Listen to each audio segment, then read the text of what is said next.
So you are probably here tonight because you may be embarking on your very first home journey.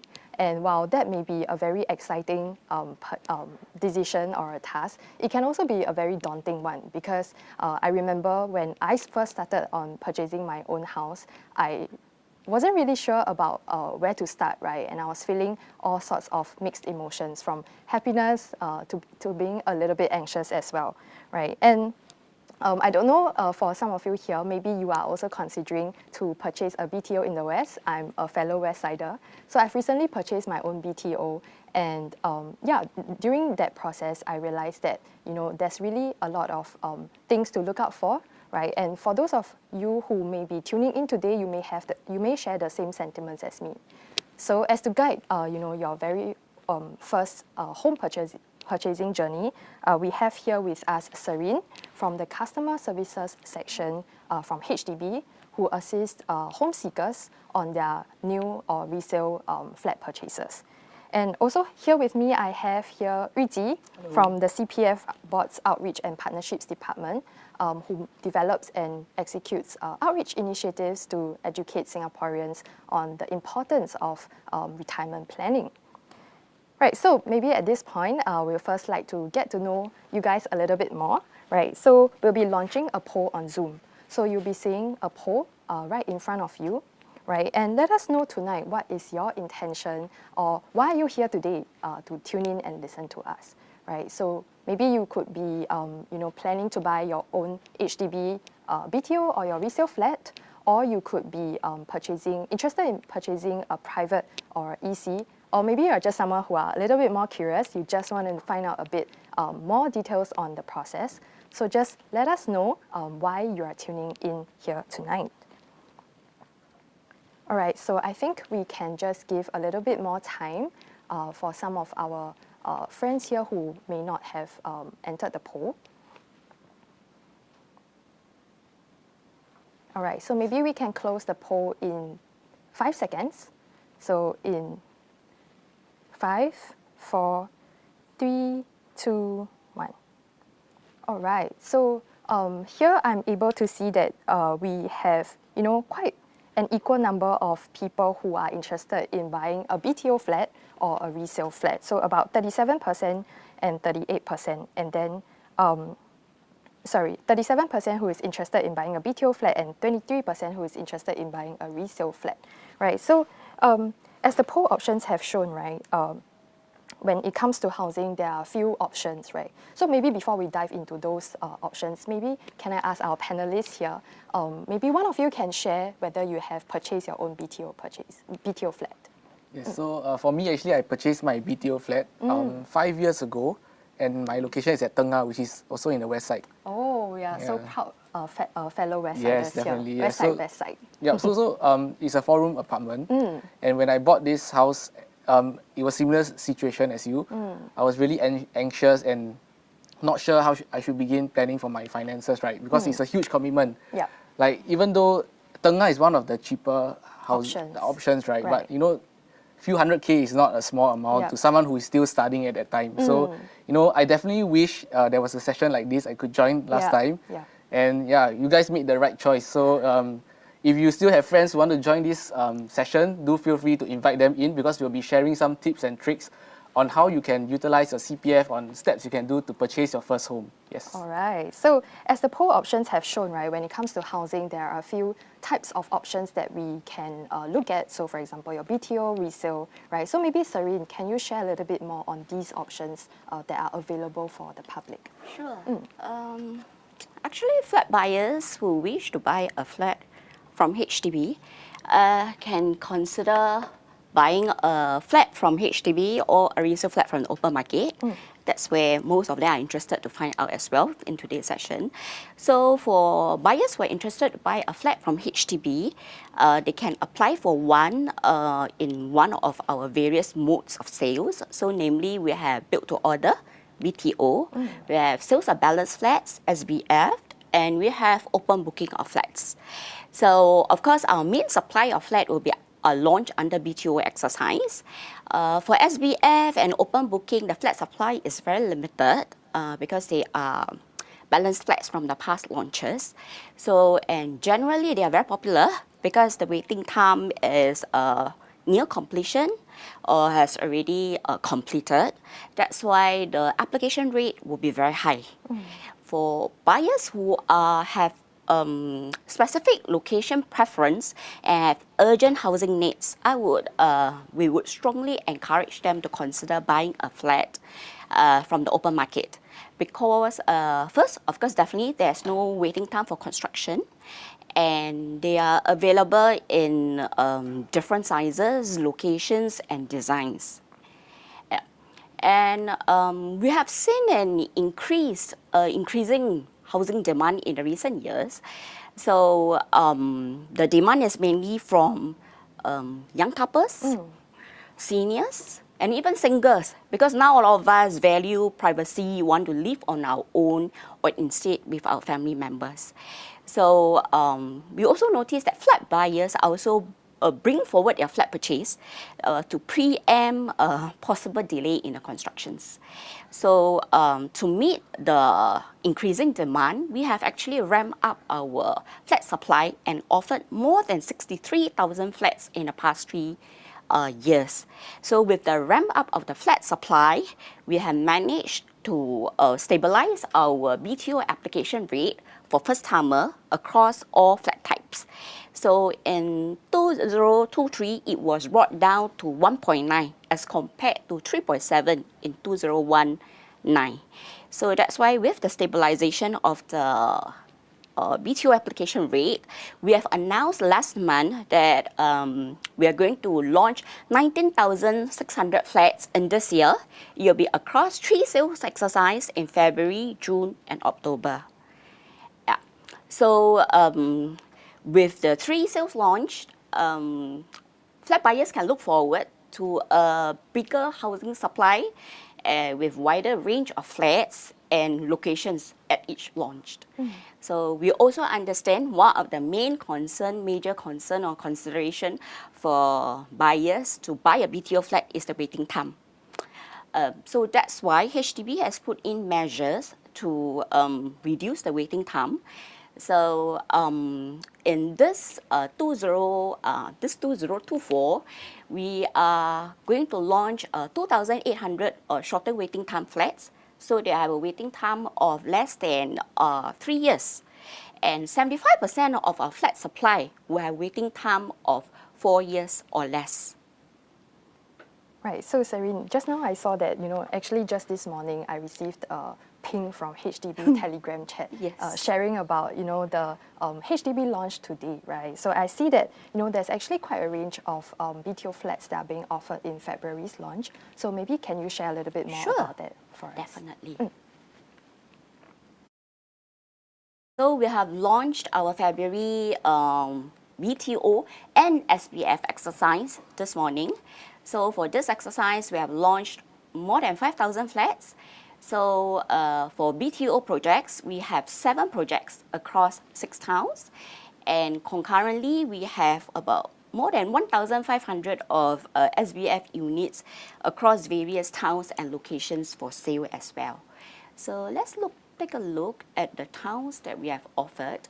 So this is the projects, the 7 projects we have launched across the various towns. And so they are definitely a wide range of flat types and the locations to meet the diverse needs of our home buyers. And for our new flats, they are definitely priced below the market rate because we give them generous market subsidy. So the price is definitely lower as compared to resale flat to the comparable resale flat price.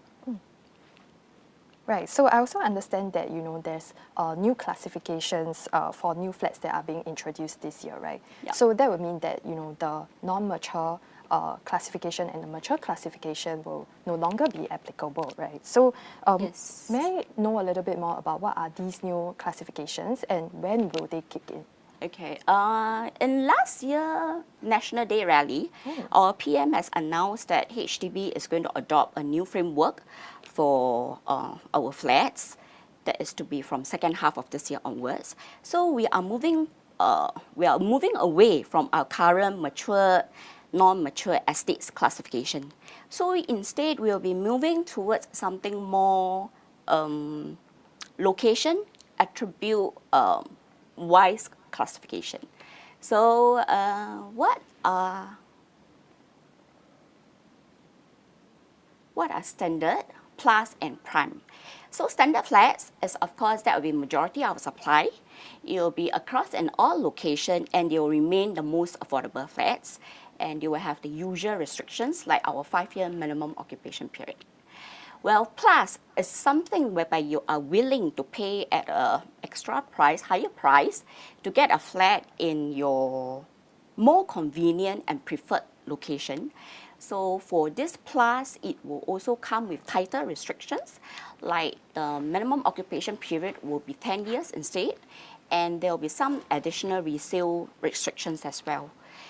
The restrictions are put in place to reinforce home ownership occupation, and of course to moderate the prices and the supply and demand, so that we keep it affordable even for the resale flat buyers. And of course, last we have prime. Prime is, of course, we have the flats in the choicest locations. And of course, buyers must be willing to pay a premium to buy a flat to live near to the city center. And of course, it will come with the tightest restrictions.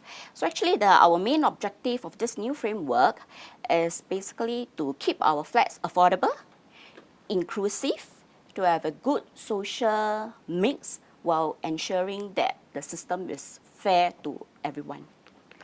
So let me show you a snapshot of this is our flats across island-wide.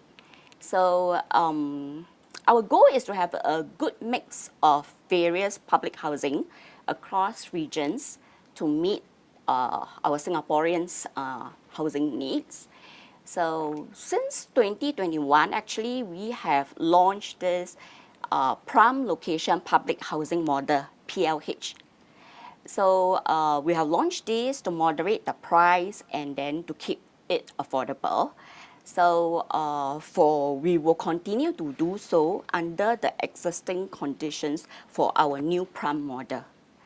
So as for plus, from October 2024 sales launch onwards, we will have new plus projects in a choice location within the regions. Like, for example, we'll have Bayshore, Mount Pleasant.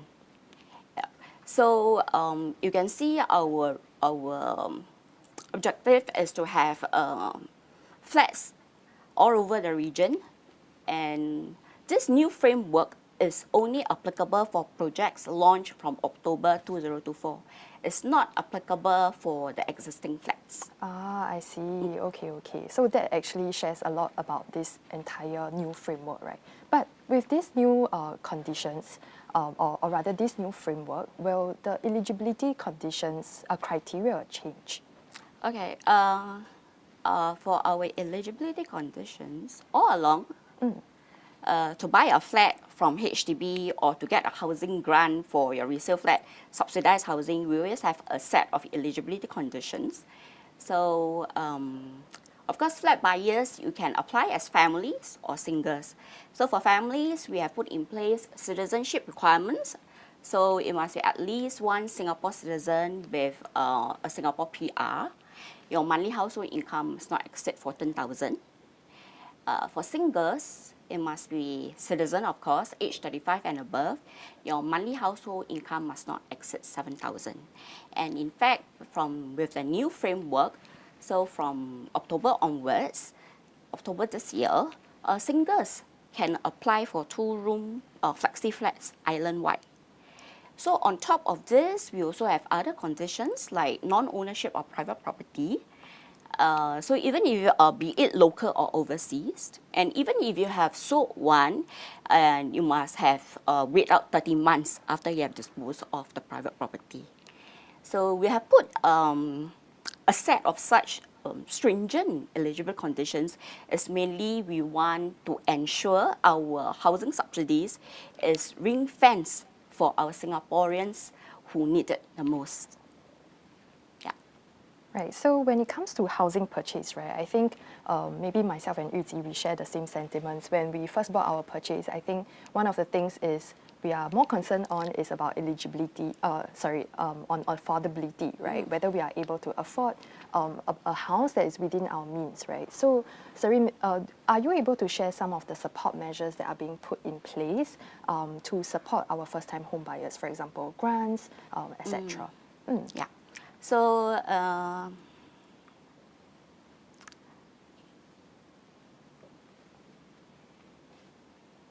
sorry, I skipped too fast. I should for I think that's the correct yes. one. Okay, let me share with you the support and the measures we have put in place to help all our first-timers to ensure that it's affordable for them. So for new flats, of course, definitely the new flats are priced way below the market rate by using market generous subsidy. So on top of that, it's also supplemented by housing grants. So like, for example, for new flats, we'll have this enhanced CPF housing grant known as EHG. So to be eligible, first-timer flat buyers, families who are of singles who are buying a flat from HDB or a resale flat from the open market will be eligible to apply for the EHG. So the income ceiling for EHG is 9,000 for families. For singles, is 4,500. And to give more support to the lower income household, the grant is tiered. The grant amount is tiered to the monthly household income. So the maximum grant for a family is 80,000, for singles is 40,000. And one of the criteria for this grant is at least one member of the core family must be working continuously for the past 12 months before the HFE application and remain employed at the point of application. So this restriction is, some may find why you need me to meet this continuous employment criteria. So this criteria is put in place mainly because home ownership is a long-term commitment. So we want buyers to show to us that they have the means to buy the flat. Yeah. So talking about grant, right, I think Jean also mentioned just now, the top of mind for the younger buyers is how do I maximize the grant I can receive? Yeah. So I think a lot of buyers are thinking about, for example, I defer my income, okay. Okay, so for now when I apply, right, because both of us are still working and we have no income, so we can get the max number of grants. But if we decide to defer our income, then only assess our income before key collection, right? Then will this affect our loan eligibility, or will this compromise the amount of loans we can take on? Okay. For HDB, of course, we want to help young couples to buy their flat first. So we do allow deferment of income assessment. So if eligible, the young couples can go ahead and apply the flat first, and then we will defer the assessment for the EHG and the housing loan till just before key collection. So to be eligible, you and your partner must be full-time students serving NS, or have recently completed your studies or NS within the past 12 months before the application of the HFE letter. Okay. And of course, one of you must be first-timer, and one of you also must be aged 30 and below at the point of HFE application. I see. Okay. So talking about applying for houses, right? Applying for a home.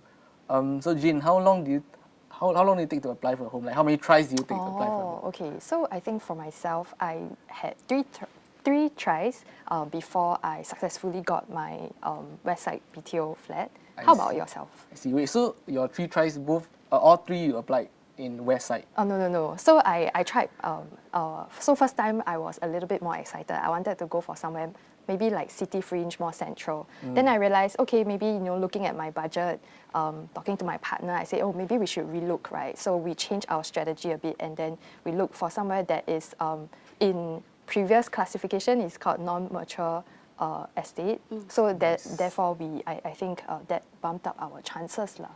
Yeah. Okay.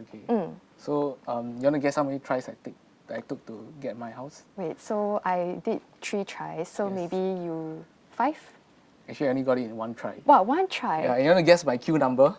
Okay, you look very excited. So maybe Number So one? maybe No. less than 100. Actually, my queue number is 5.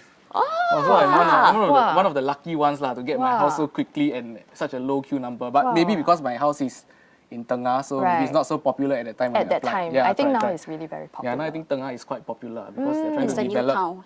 the green estate or something like that, right? Mm. Yeah, so you actually talking about that, I've heard a lot of horror stories about couples, taking 8 tries and still not being able to get their flat.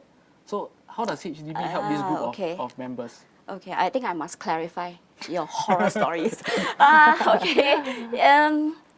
Okay, of course, beside our commitment to make our HDB flats affordable, we also have to ensure the accessibility of public housing, especially for first-timer, to help them to buy their first home. So for first-timer, actually they enjoy priority over other groups when they are applying a flat from HDB under a priority scheme. And at least 95% of our 4-room or bigger BTO flats are actually set aside for first-timer as well. And first-timer also have more chances in their computer ballot. And additionally, if they have 2 unsuccessful BTO attempts, we will give them an additional chance for their next subsequent BTO attempts in the non-mature estates. So with all these measures, all our first-timers are able to have a chance to select a flat in a non-mature estates within 3 tries. Oh. That's why, Jean. That's why I got Maybe it. the 8 tries is they try to apply for those popular Yeah, it could areas. be they are trying to apply for SBF exercise, where I I see, say I the see. flat Okay. supply is very Right. limited, the application rate is very high, and mature estates. Okay. So it really depends on context and where they are applying for, Yeah. and those other factors lah. Okay. I continue to share for what we sure. have in place Yep. for resale flat buyers. Okay. For resale flat buyers, first-timers, they can get up to 190,000 grant to buy their resale flat. So of course, the 190,000 comprise of EHG, family grant, and proximity housing grant. So as I shared earlier, for EHG, to be eligible, they must meet the continuous employment and their household income must be 9,000. So on top of that, if their household income is within 14,000, they are also eligible for the family grant. So the amount of family grant you will get will depends on your flat type you are buying. So if you are buying a 4-room or smaller flat, you can get 80,000. 5-room or larger flat, you can get 50,000. And on top of that, you also can apply for the proximity housing grant if you are buying a resale flat to live with or near to your parents or child. So there is no income ceiling for proximity housing grant. So like for example, if you are buying a flat to live with your parents, you will get 30,000 proximity housing grant. Yeah. And so with all the measures we have to keep our flats affordable, I'm sure most of us can use our CPF savings to service our housing loan without the need to have any cash outlay. Yeah. So if I am buying a flat, I would have used my CPF savings as well So Yuji, since you have recently bought your flat, do you use your CPF savings? Yeah, actually for me, I didn't use my CPF savings because when I applied for my BTO, right, me and my partner, we were still studying. So we didn't have much CPF contributions to begin okay. with lah. So we actually use cash to pay for my down payment, Okay. legal fees. But you know, when the time comes for me to pay my remaining down payment, I'll actually be using my CPF savings to pay for it. Yep. So talking about CPF, using CPF to pay for a house, I would like to cover a few points. Yes. Yep. So while using CPF to pay for a house, right, these are the things you need to take note of. As you start to get older and older, you can see from the table that the allocation rates to your OA gets lesser and lesser. So why is that so? Because CPF savings, more CPF savings are actually allocated to a member's SA and MA, and this is to better prepare them for their retirement and healthcare needs. And this is why the allocation to the OA gets lower and lower. So when buying a house, actually we encourage members to pay off their housing loan before the age 55 when the retirement account is being formed, so that they have sufficient amount to pay for their housing loan. So for example, if you take into, for example, if you're getting CPF contribution of 1.5K, okay, and your housing loan is also 1.5K, so you net balance off, right? But for example, if now you're below the age 35, once you turn 35 and above, as you can see, your OA contributions start to drop. So if you reach the case where, you know, the CPF contributions you're getting is lesser than how much you're paying for your housing loan, then your net outflow will be actually more than how much you're getting lah. So, you know, we definitely encourage members to pay off their housing loan before the age 55 because the allocation to your OA will get lower and lower. Yes. Alright, so we also encourage members to buy within their means. So what does buying within their means mean? Okay, so first, we have two indicators for members to reference when they are buying for a home. First will be the mortgage servicing ratio. So for this, we encourage members to have their mortgage servicing ratio less than 30% of their gross monthly income. So what does this mean? If you and your partner, both of you are earning a combined income balance of 5,000, so we encourage the monthly mortgage to not exceed 1.5K. But you know, mortgage servicing ratio is just a pretty simple ratio, right? In life, you have many other things that you need to pay for. For example, your car loan, your credit card loans. There's so many things you need to account for. So that's why we have the second indicator, which is the total debt servicing ratio. So for this, it includes your monthly housing loan, your credit card loan, your student loans, your car loan, all this. It should be below 55% of your gross monthly income. So this means that if you and your partner, again, have a combined balance of $5,000, this total debt servicing ratio should not exceed 2.7K.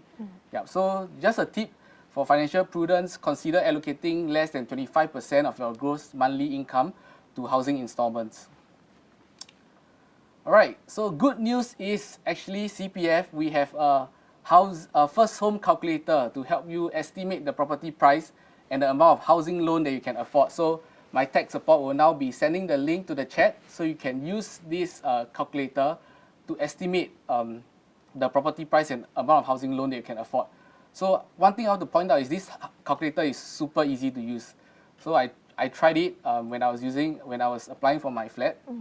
So all you need to do is to key in your OA savings, the amount of income you are earning, the amount of expenses that you have, and then you just need to key in this, and then it will tell you the estimated property price that you can afford based on what you have keyed in. And one thing is, you might think it might be very cumbersome to key in all these numbers, right? We have made it very, very simple for you. You can actually link it to SingPass. This means that once you click on SingPass, you'll auto-populate your OA savings. And then for your income, right, you also auto-populate based on your IRAS income tax, yes. Yep. So we have made it very simple to you. You can try it out yourself and see, estimate the property price that you can afford. Yes. Okay, so talking about using OA savings for buying a home, these are the few things that you can use OA savings to buy for buying your home. So first will be stamp duty and legal fees. So for this one, I must really say I didn't know I had to pay for this when I was buying my house. So this amount is actually is quite a huge amount. So for me, I think it's around 5K plus that I need to pay for. Yeah, so you can use OA to pay for that. Next will be the down payment for the property purchase. So for me, because I went for the deferred income assessment, so I only needed to pay 5%. And next will be the home protection scheme premiums. So you might wonder, what is home protection scheme all about? So for this, actually, it's a mortgage reducing insurance that will cover you in the event of death, terminal illness, or total permanent disability, and it will assure you and your loved ones to make sure that they don't lose their HDB flat. Yeah, so last but not least, this one is quite straightforward. It will be a housing loan taken for the property purchase. You can use it to pay for your monthly mortgage. Alright, so when using CPF, we also have housing limits in place to ensure that you don't overspend your CPF. So why is that the case? This is because, as I mentioned just now, your CPF is used not only for your housing, but it's also used for your retirement and your healthcare needs. So we must make sure that you do not overspend your CPF to compromise on your retirement and healthcare needs in the future. So actually, how much you can use your CPF depends on these 3 points. 1, the type of property. 2, the type of housing loan, HDB or bank loan. And 3, whether your property's remaining lease can cover your youngest buyer using CPF to age 95. So what does this mean? So if you're age 40 this year, this means that your property's remaining lease, right, must cover your youngest buyer. Your remaining lease must last you for another 55 years.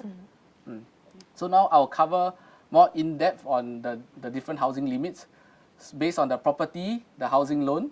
So first, if you are buying a new HDB flat, which is a BTO, and you are using a HDB loan, there's actually no limit for that. That's very straightforward.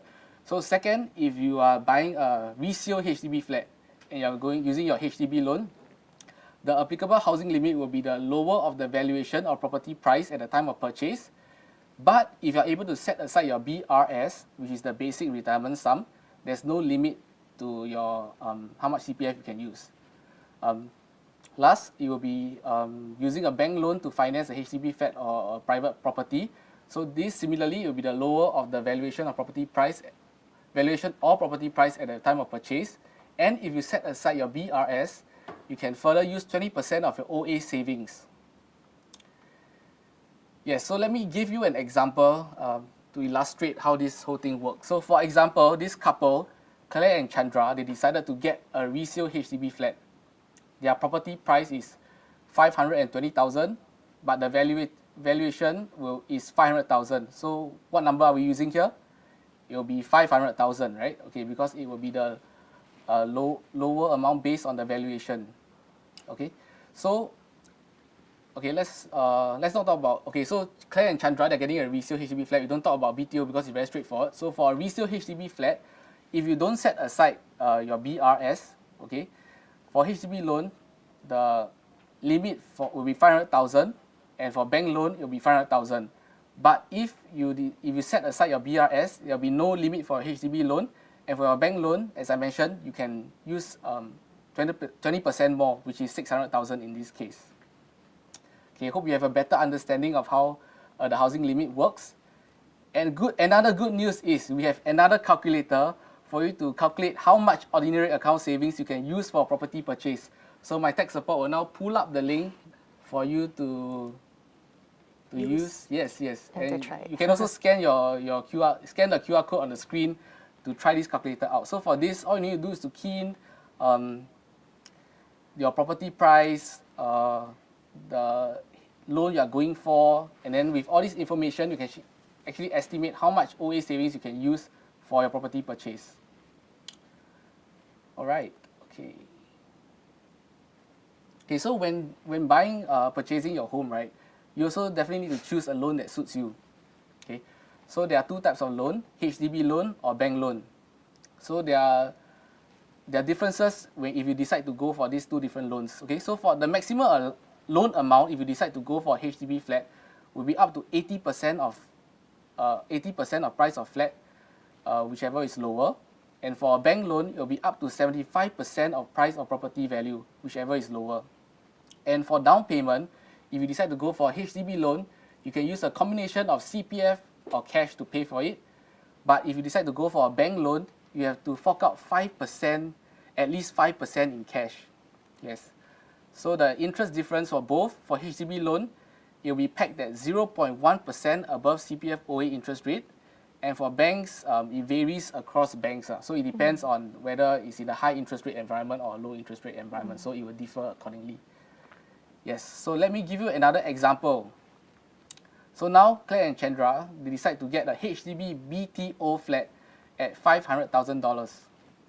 So if you decide to go for a HDB loan, okay, the maximum loan amount you can get will be 80% of the purchase price, which is $400,000, and the down payment will be $100,000, which is the remaining 20%.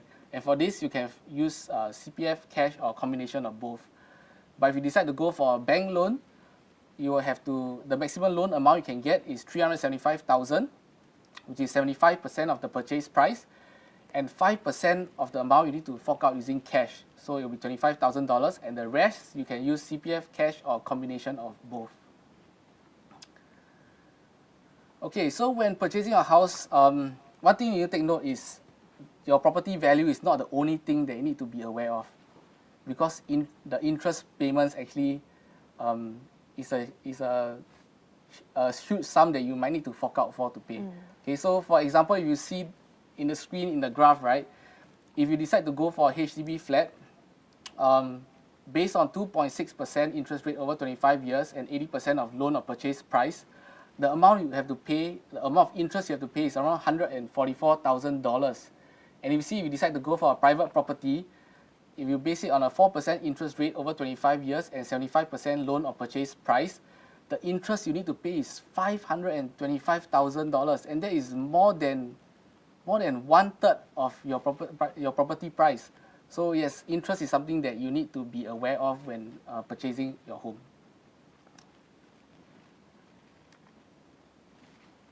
All right, thanks. Thank you, Eugene. Okay, other than using the CPF board super calculators, let me share with you some simple calculation especially for those buyers who you can use your CPF to service for your flat. For example, if I'm buying this 4-room flat in Bedok at $510,000, so my own funds plus my EHG together, after deducting it from the $510,000, I will need a housing loan of $388,000. So for this $388,000, my monthly installment is $1,761. Well, my household income of $7,200, my CPF contribution monthly contribution is $1,656. So with that, I will need to top up only $105 per month because of the shortfall from my monthly CPF contribution. But if I have bought a 4-room flat in Choa Chu Kang, the 4-room flat will be $340,000. So with my CPF savings and my enhanced CPF housing grant of $35,000, after I set aside, after I have used whatever available funds to deduct, I will need a housing loan of $237,000.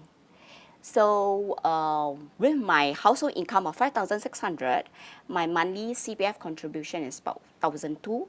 So my housing loan is $237,000 and my monthly installment is $1,076. So for this case, I can fully use my monthly CPF contribution to cover my monthly installments without any cash outlay.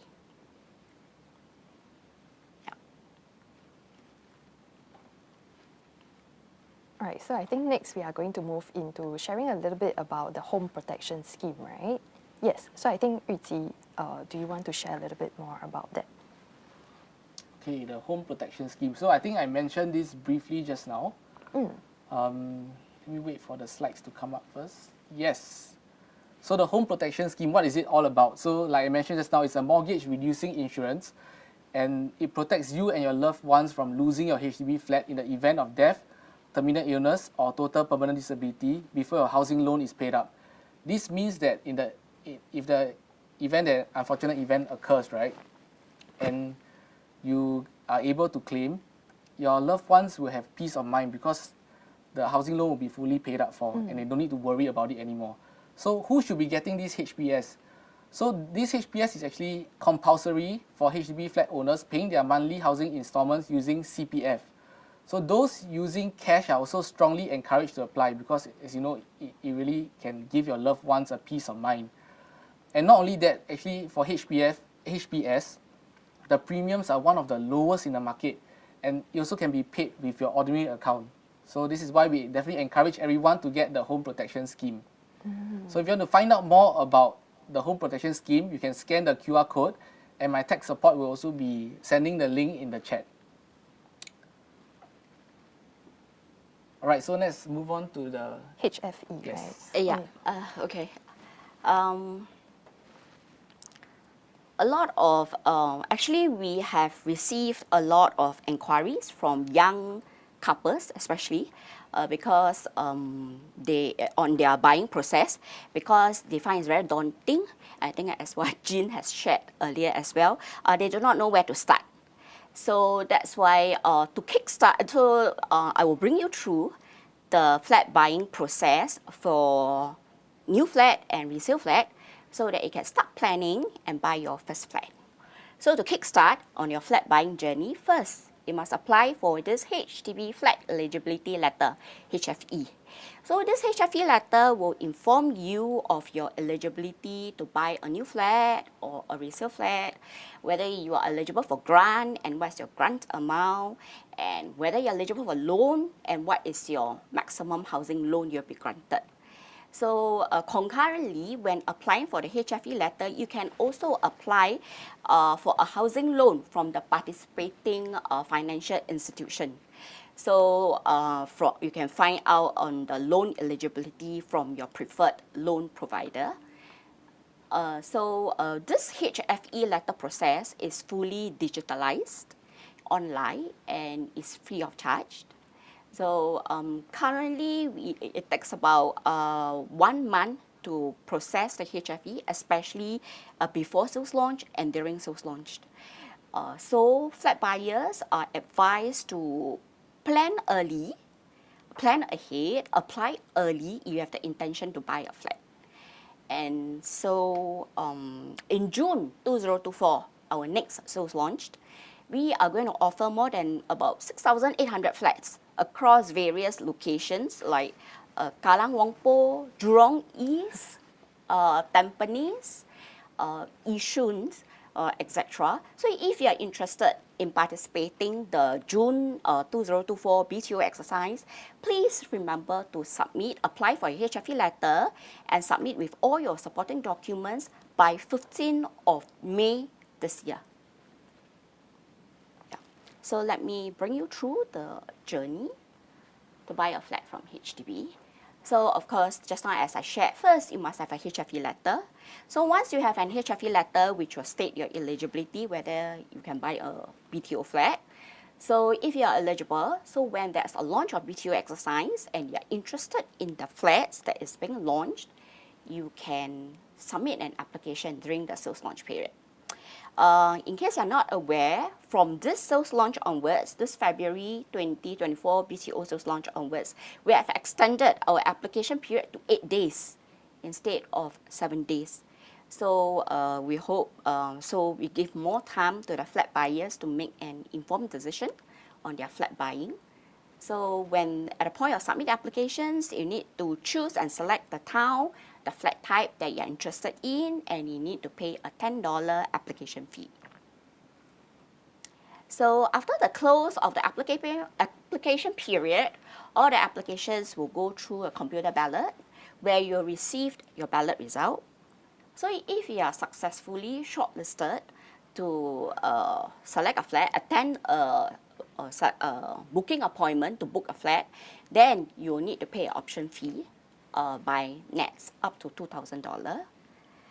So for those that are taking a bank loan, you will need to go and obtain a letter of offer from the banks.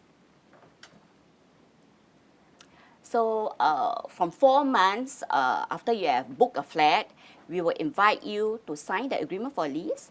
So during the signing of an agreement for lease, you will need to pay a down payment of 20%. And then when the flat is completed, we will invite you to collect keys. So at the point of key collections, you are supposed to pay the balance purchase price. You can use a combination of your cash, CPF savings, housing loan to pay for the balance purchase price. But before the key collection, if you are taking a HDB loan, we will review the HDB loan before disbursement of the loan at key collection. So the review is merely to ensure that you still have the financial means to finance the flat purchase. It's not for the purpose of giving a higher housing loan. So something to share on this buying a new flat from HDB. So we observed that 40% of our flat applicants, they decline to select a flat when they are invited. So while they have genuine reason not to select a flat, but actually it's unfair to those who really need those with urgent housing needs. So that's why in October last year, sales launched, we have implemented implemented the tightening of non-selection rules. So that's why from last year, October sales launch onwards, flat applicants who have received a queue position within the 100% of the flat supply, they are not allowed to apply for a flat in the subsequent sales launch. So like for example, my queue number is within 100% for my October 2023 sales launch. When the December launch, I cannot apply for it. Yeah. So other than that, first-timer families who are given a chance to select a flat and they decided not to select, it will be counted as one non-selection count. So once if they have one non-selection count, their subsequent flat application will be balloted as second-timer for 1 year. Whereas for those second-timer families and first-timer singles who has a non-selection count, they will have to wait out for 1 year before they can participate in our sales exercise again. And so other than that, for those who have booked a flat and decided to cancel, we will also impose a period of 1 year whereby they are unable to buy any subsidized housing. They must wait out 1 year, then they can come back and buy a flat from HDB or go and buy a resale flat with housing grant. So for those who have signed agreement for lease and then they decided to cancel the application, then we will forfeit 5% of the down payment. Yeah. So we have to put in place these measures because we want to reduce frivolous applications. So this is to be fair to those genuine flat buyers who did not manage to secure a queue number. So next, I shall bring you through the journey to buy a resale flat. So for resale flat, it's the same. You need to have a HFE letter first to state that you're eligible. So after you have that, of course, you can start to look for flat. So when you look for a flat, for a resale flat, the selling price is to be agreed and negotiated among buyer and seller. So you have agreed to the selling price, of course, then next, you can obtain an option to purchase from the seller. So when you obtain the option to purchase from the seller, you must be prepared to pay option fees, is up to $1,000. So after you have obtained the option to purchase, you are given 21 days to exercise the option to purchase and pay the deposit. So if you are taking a loan to pay for the flat or using your CPF funds to finance the flat, you must request a value of flat from HDB. So if you decide to proceed for the flat purchase, you exercise the option to purchase within 21 days. After that, the next step, you can proceed to submit your resale application. So for after you have submitted your resale application, HDB will check, verify the buyers and the seller eligibility, and then to accept the application. So after the resale application has been accepted, then we will inform you to endorse your documents and pay the fees. And then lastly, that's where you can attend the resale completion and then pay the balance purchase price of the flat. Yeah. Yeah. So like you mentioned just now, right, the implications of cancelling a flat is actually quite severe. The repercussions are quite severe. Yeah. So I definitely recommend those who are getting a flat to consider wisely first. Don't just make harsh decisions. Wow, I sound like a very old, Yes. naggy father now. Yeah, They should, yeah. So you must be ready to commit and be ready to select the flat Yes. when you are being invited. Definitely. So Definitely. yeah, just consider wisely before you're selecting a flat, because it's, I'm not giving relationship advice here, but it's a huge commitment when you're getting a house, and you don't want to, face not only like your heartbreak, right, when you decide to cancel, you also face financial hardship if you decide to cancel. Yeah, so do consider all these Yes, things. I think those are very sound advices. So thank you, Yi and Serene, for really sharing all these very useful information.